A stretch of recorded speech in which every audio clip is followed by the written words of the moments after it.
Captain Ashok Kharat प्रकरणी आज रुपाली ठोंबरे यांनी नाशिकमध्ये येऊन पोलीस आयुक्त संदीप कर्णिक आणि SITचे जे प्रमुख आहेत त्यांची भेट घेतलेली आहे। काय नेमकं तुम्ही भेट घेतली, काय प्रमुख मागणी? एक लक्षात घ्या, दिवसेंदिवस नवीन व्हिडिओ महिलांचे येतात, महिलांची इज्जत खुलेआमपणे उधळली जातीये आणि याच्यामध्ये तपासाचा वेग वाढला पाहिजे। पण हा वेग वाढत असताना तुम्ही ज्या रुपाली चाकणकरांच्या संगतमताने सहभागाने ही घटना घडली, ज्या संविधान पदावरून पदाचा गैरवापर करत होता, त्यांनाही तातडीने अटक होणं गरजेचं आहे।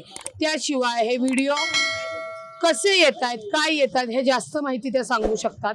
तसं त्या ट्रस्टवर आहेत, त्या ट्रस्टवरच्या सगळ्यांनाच आरोपी करणं गरजेचं आहे। आणि मला तर अशी वेगळी शंका आहे, हा खरंच एवढा निरावलेला होता, स्वतः काय या राज्य महिला आयोगाच्या ज्या अध्यक्ष त्या त्याला बळी पडलेल्या आहेत का, त्यांच्या कुणाचे काही व्हिडिओ आहेत का? म्हणजे स्वतःच्या जर काही चुका वाचवण्यासाठी महाराष्ट्रातल्या जर महिलांना तुम्ही ओपनली अशा पद्धतीने ज्या बळी पडलेल्या आहेत त्यांना जर एक्सपोज होणार असतील आणि जर त्यांचं आयुष्य बर्बाद करणार असेल तर ही गोष्ट नीतिमत्तेला त्या पदाला धरून नाही। त्यामुळे त्यांना तातडीने अटक करणं गरजेचं आहे। या प्रकरणामध्ये जर पाहिलं तर काही अधिकाऱ्यांचा देखील समावेश यामध्ये दिसून येतो, जो आता उघड केला आहे, त्यांच्यावर काही कारवाई व्हावी? एक लक्षात घ्या, फोटोत आहेच म्हणूनच कारवाई होतील असं नाही। त्यांचा कोणता संबंध आहे, त्यांनी किती रसद पुरवली आहे, त्या खराताची विकृती पसरण्यासाठी त्यांनी त्यांच्या पदाचा कशा प्रकारे वापर केला, हे सगळं बघून त्या व्यक्तीला आरोपी करण्यात येईल। परंतु शिकलेल्या व्यक्तींना सुद्धा लाजा वाटला पाहिजे। 10वी नापास असलेल्या माणसानी तुम्हाला मुतामध्ये ओशोनो जल पाजून तुमची शिक्षणाचे जे दिवे लावलेत ना, ते तुमची लायकी दाखवलेली आहे की तुम्ही या अशा लोकांकडे खतपाणी घालताय। मुलं होत नसतील तर डॉक्टरची इलाज असतात, बाकीच्या गोष्टी असतात।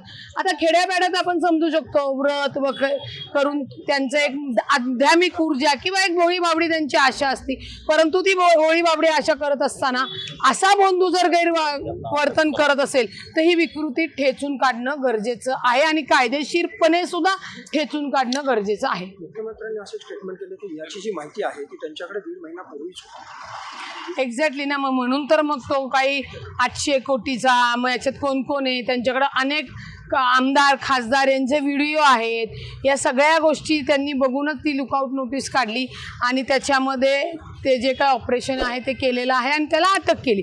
म्हणजे 17 तारखेला हेअरिंग होती आयोगाची, त्याच वेळी पोलिसांनी म्हणजे माननीय देवेंद्र फडणवीस साहेबांनी त्याच्यावर कारवाईचा बडगा उचललेला आहे। यामध्ये आता रुपाली चाकणकरांनी जसं आता अध्यक्षपदाचा राजीनामा दिला, महिला आयोगाच्या प्रदेशाध्यक्षपदाचाही राजीनामा द्यावा अशी 100% त्याचा राजीनामा त्या द्यावा नाही, तो राजीनामा स्वतः माननीय सुनेत्रा वहिनी घेतली।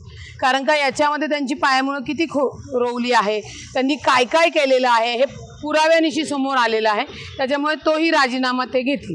एकूणच हे जर प्रकरण आपण बघितलं तर अनेक लोकांचा यामध्ये सहभाग दिसून येतो, मग ते अधिकारी असतील, राजकीय नेते असतील, कितपत तुम्हाला असं वाटतं की निपक्षपातीपणे याचा तपास पुढे जाईल? नाही, एक लक्षात घ्या, याच्यात पैलू वेगवेगळे।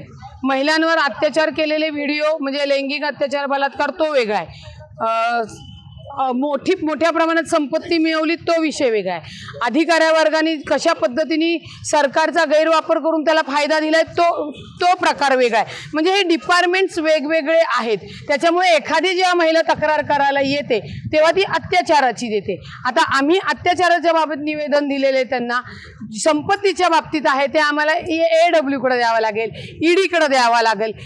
म्हणजे सातपुतेंकडे तो राईट्सच नाहीये की त्याची संपत्ती तपासायची किंवा काय करायची, ते डॉक्युमेंट रजिस्टर करणं घेऊन मग ते इन्कम टॅक्स ऑफिसर आले, ED ऑफिसर आले, AW आले, असे सगळ्या यंत्रणांनी त्यांचा पाठ पूर्ण करणं आणि कायदेशीर पद्धतीने पूर्ण करून या महाराष्ट्राला आश्वासित करणं की अशा बंधुबाबांची महाराष्ट्रात खैर नाही, अशा पद्धतीने काम होणं गरजेचं आहे। निश्चितपणे यावर रुपाली ठोंबरे यांनी तपास यंत्रणेशी देखील चर्चा केली, काही पुरावे देखील त्यांनी मांडलेले आहेत आणि निश्चितपणे यामध्ये निपक्षपातीपणे होईल।